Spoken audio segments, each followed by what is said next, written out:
The charcoal briquette was invented in 1897, but interest in it was slow burning, so to speak, until the 1920s. That's when automaker Henry Ford decided to recycle wood scraps from car making into barbecue briquettes. Ford's briquettes soon became a smoking sensation.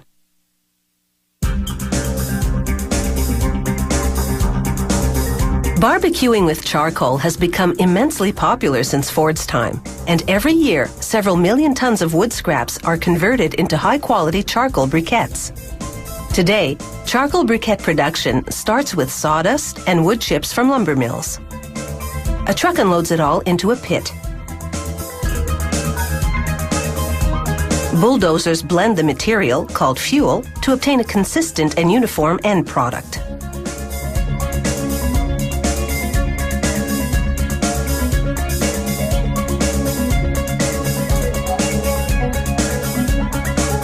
As the mix travels up a conveyor, an electromagnet removes any metal contaminants.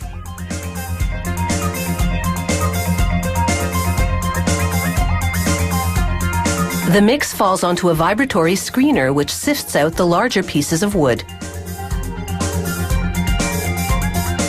At this point, the fuel is still very moist.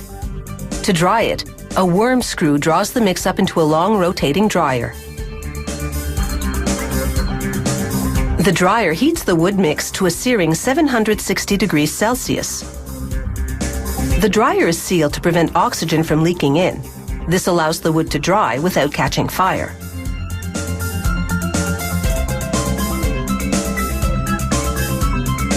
After 4 minutes in the dryer, the moisture has been cooked out of the mix. Workers add anthracite coal to the hopper, which mixes in with the fuel. Anthracite coal is coal that burns at a high temperature.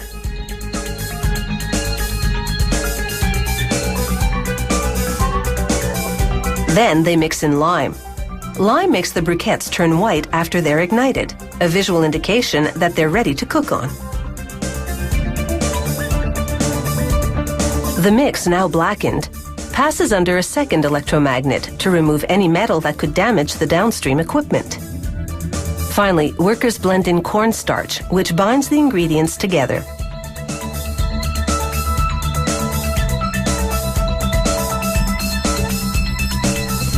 A worm screw supplies the mixture to a press roll.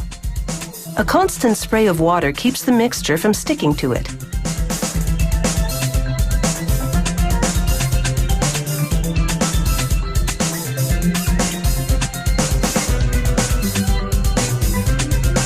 The press rolls compact the mixture into briquettes.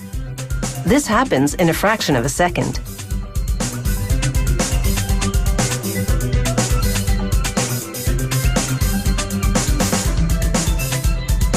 The briquettes contain 35% moisture and are very soft.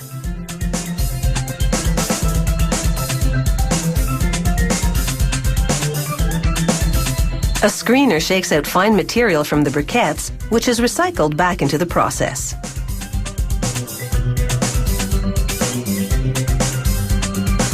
A sweep belt transports and distributes the briquettes in a 250-foot drying tunnel. They're heated to 140 degrees Celsius for 2.5 hours.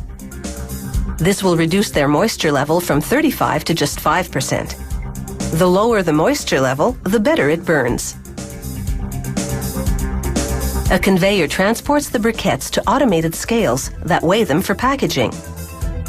Every portion is the same, plus or minus 1 briquette. They release the briquettes, and robots below move the bags into position to capture them.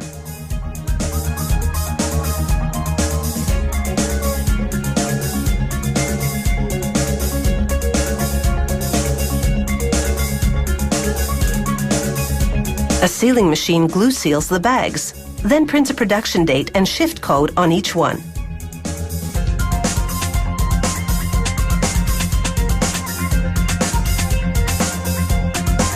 You have to admit, there's a whole lot of barbecue tradition that goes into grilling with charcoal briquettes. And who can resist the smoky flavor of charcoal grilled food?